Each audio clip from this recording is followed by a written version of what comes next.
Assalamualaikum warahmatullahi wabarakatuh.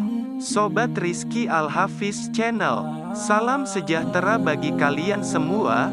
Mudah-mudahan kalian dalam lindungan Allah, amin. Kali ini saya akan membagikan kisah tentang sahabat Nabi, yaitu Khalifah Utsman bin Affan. Khalifah Utsman bin Affan bin Abi al-As bin Umayyah bin Abdu Syams bin Abdu Manaf bin Qusay bin Kilab. Utsman dilahirkan dari seorang ayah yang bernama Affan bin Abi al-As, dari suku Bani Umayyah, dan ibu yang bernama Arwa binti Quraisy. Dari Abdu Syams, kedua suku kaya dan terpandang Quraisy di Mekah. Utsman memiliki satu saudara perempuan, Aminah. Utsman terlahir di Thaif. Ia tercatat sebagai salah satu dari 22 orang Mekah yang tahu cara menulis. Ayahnya, Affan, meninggal di usia muda saat bepergian ke luar negeri, meninggalkan Utsman dengan warisan besar. Ia menjadi pedagang seperti ayahnya, dan bisnisnya berkembang, membuatnya menjadi salah satu orang terkaya di antara orang Quraisy. Utsman bin Affan adalah sahabat Nabi dan juga khalifah ketiga dalam Khulafaur Rasyidin. Beliau dikenal sebagai pedagang yang kaya raya dan handal dalam bidang ekonomi, namun sangat dermawan. Banyak bantuan ekonomi yang diberikannya kepada umat Islam di awal dakwah Islam. Ia mendapat julukan Zunnurain, yang berarti yang memiliki dua cahaya. Julukan ini didapat karena Utsman telah menikahi puteri kedua dan ketiga dari Rasulullah, yaitu Ruqayyah dan Ummu Kulsum. Utsman bin Affan lahir pada 574 Masehi dari golongan Bani Umayyah. Nama ibunya adalah Arwa binti Quris bin Rabi'ah. Ia masuk Islam atas ajakan Abu Bakar dan termasuk golongan As-Sabiqun al-Awwalun, yaitu golongan yang pertama-tama masuk Islam.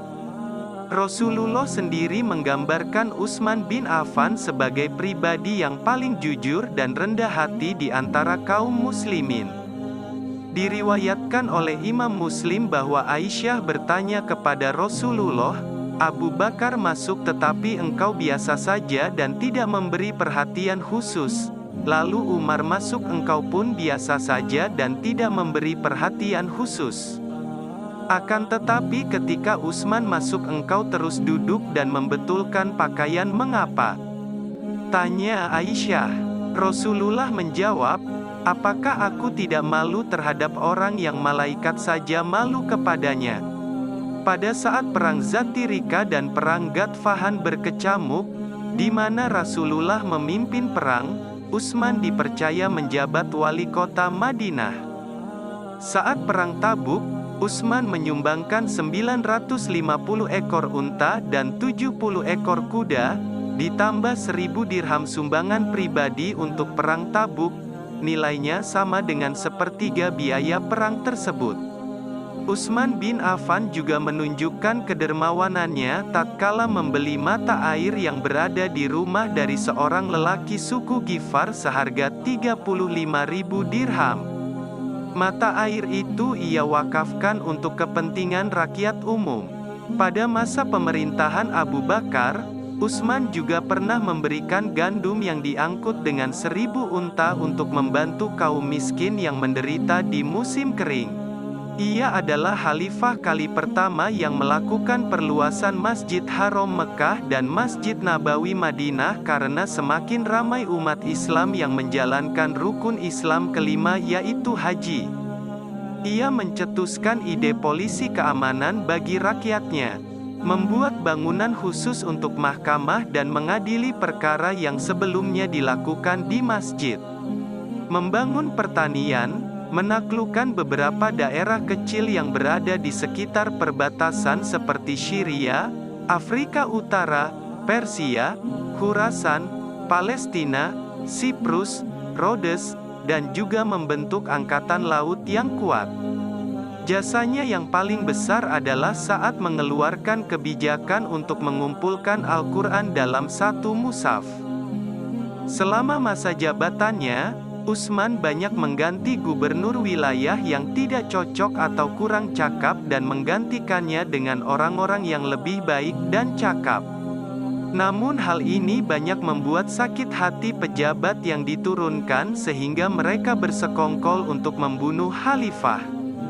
Pada masa jahiliyah, ia disebut dengan nama panggilan Abu Amr.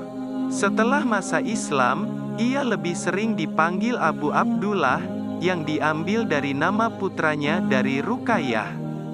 Ada pula yang menyebutkan, pada masa jahiliyah Utsman sering dipanggil Abu Laila, karena kelembutan dan keramahannya kepada sesama. Julukannya yang paling terkenal adalah Dzunurain, sang pemilik dua cahaya. Itu adalah julukan yang paling disukainya. Julukan itu diberikan Rasulullah Shallallahu Alaihi Wasallam. Ia mendapat julukan itu karena keutamaannya menikah dengan dua putri Nabi, Ruqayyah dan Ummu Kulsum. Awal pindahnya Utsman bin Affan ke agama Islam, sekembalinya dari perjalanan bisnis ke Suriah pada tahun 611, Utsman mengetahui tentang misi yang dinyatakan Nabi Muhammad. Setelah berdiskusi dengan temannya, Abu Bakar, Utsman memutuskan untuk masuk Islam, dan Abu Bakar membawanya kepada Nabi Muhammad untuk menyatakan imannya. Utsman menjadi salah satu orang yang paling awal masuk Islam, mengikuti Ali, Zaid, Abu Bakar dan beberapa lainnya. Masuknya ia ke dalam agama Islam membuat marah sukunya, Bani Umayyah, yang sangat menentang ajaran Nabi Muhammad. Utsman dan istrinya, Ruqayyah, bermigrasi ke Habasyah, pada bulan April tahun 615, bersama dengan 10 pria muslim dan 3 wanita. Kemudian sejumlah orang muslim bergabung dengan mereka. Karena Utsman sudah memiliki beberapa kontak bisnis di Abisinia, ia terus mempraktekkan profesinya sebagai pedagang dan ia terus berkembang. Pada saat seruan hijrah pertama oleh Rasulullah ke Habasyah karena meningkatnya tekanan kaum Quraisy terhadap umat Islam, Utsman bersama istri dan kaum muslimin lainnya memenuhi seruan tersebut dan hijrah ke Habasyah hingga tekanan dari kaum Quraisy reda. Tak lama tinggal di Mekah, Utsman mengikuti Nabi Muhammad untuk hijrah ke Madinah. Pada peristiwa Hudaibiyah, Utsman dikirim oleh Rasulullah untuk menemui Abu Sufyan di Mekah. Utsman diperintahkan Nabi untuk menegaskan bahwa rombongan dari Madinah hanya akan beribadah di Ka'bah, lalu segera kembali ke Madinah, bukan untuk memerangi penduduk Mekah. Setelah 4 tahun, berita menyebar di kalangan Muslim di Habasyah bahwa orang-orang Quraisy di Mekah telah menerima Islam, dan penerimaan ini membujuk Utsman, Ruqayyah dan 39 muslim lainnya untuk kembali. Namun, ketika mereka sampai di Mekah, mereka menemukan bahwa berita tentang penerimaan Quraisy terhadap Islam adalah salah. Namun demikian, Utsman dan Ruqayyah kembali menetap di Mekah.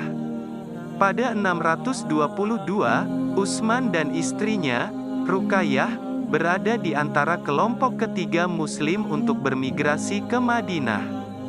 Setelah sampai, Utsman tinggal bersama Abu Talha bin Thabit sebelum pindah ke rumah yang ia beli beberapa waktu setelahnya.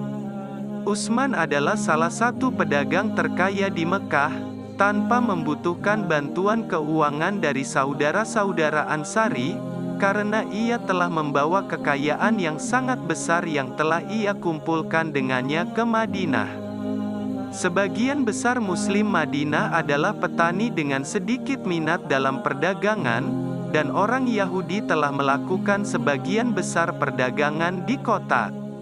Utsman menyadari ada peluang komersial yang besar untuk mempromosikan perdagangan di kalangan umat Islam dan segera memantapkan dirinya sebagai pedagang di Madinah. Dengan kerja keras dan kejujuran, bisnisnya berkembang pesat, membuatnya menjadi salah satu orang terkaya di Madinah. Ketika Ali menikahi Fatimah, Utsman membeli tameng Ali seharga 500 dirham. 400 disisihkan sebagai mahar untuk pernikahan Fatimah, meninggalkan 100 untuk semua pengeluaran lainnya. Kemudian, Utsman mempersembahkan baju besi kembali ke Ali sebagai hadiah pernikahan. Utsman memiliki hubungan yang sangat dekat dengan Abu Bakar, karena Abu Bakarlah yang mengajak Utsman pindah ke Islam. Ketika Abu Bakar terpilih sebagai khalifah, Utsman adalah orang pertama setelah Umar menawarkan kesetiaannya. Selama Perang Ridha, Utsman tetap di Madinah, bertindak sebagai penasihat Abu Bakar. Di ranjang kematiannya, Abu Bakar mendiktekan keinginannya kepada Utsman, mengatakan bahwa penggantinya adalah Umar. Setelah wafatnya Umar bin Khattab sebagai khalifah kedua, diadakanlah musyawarah untuk memilih khalifah selanjutnya. Ada 6 orang kandidat khalifah yang diusulkan, yaitu Ali bin Abi Thalib, Utsman bin Affan, Abdurrahman bin Auf, Sa'ad bin Abi Waqqas, Zubair bin Awam dan Tolhah bin Ubaidillah. Selanjutnya Abdurrahman bin Auf, Sa'ad bin Abi Waqqas, Zubair bin Awam, dan Tolhah bin Ubaidillah mengundurkan diri hingga hanya Utsman dan Ali yang tertinggal. Suara masyarakat pada saat itu cenderung memilih Utsman menjadi khalifah ketiga. Maka diangkatlah Utsman yang berumur 70 tahun menjadi khalifah ketiga dan yang tertua, serta yang pertama dipilih dari beberapa calon. Peristiwa ini terjadi pada bulan Muharram 23 Hijriah. Utsman menjadi khalifah di saat pemerintah Islam telah betul-betul mapan dan terstruktur. Utsman adalah seorang saudagar kaya yang menggunakan kekayaannya untuk mendukung Islam, namun tidak pernah sebelum kekhalifahannya menunjukkan kualitas kepemimpinan atau benar-benar memimpin pasukan. Tetapi meskipun demikian, ia dipilih oleh para pemilih sebagai satu-satunya calon kontra yang kuat untuk Ali karena ia sendiri dapat sampai batas tertentu menyaingi hubungan kekerabatan dekat Ali dengan Nabi. Demikianlah yang bisa saya sampaikan. Apabila ada kesalahan, saya mohon maaf yang sebesar-besarnya. Tapi jangan lupa subscribe, like, share, dan komen, agar selalu mendapatkan info-info terbaru. Wassalamualaikum warahmatullahi wabarakatuh.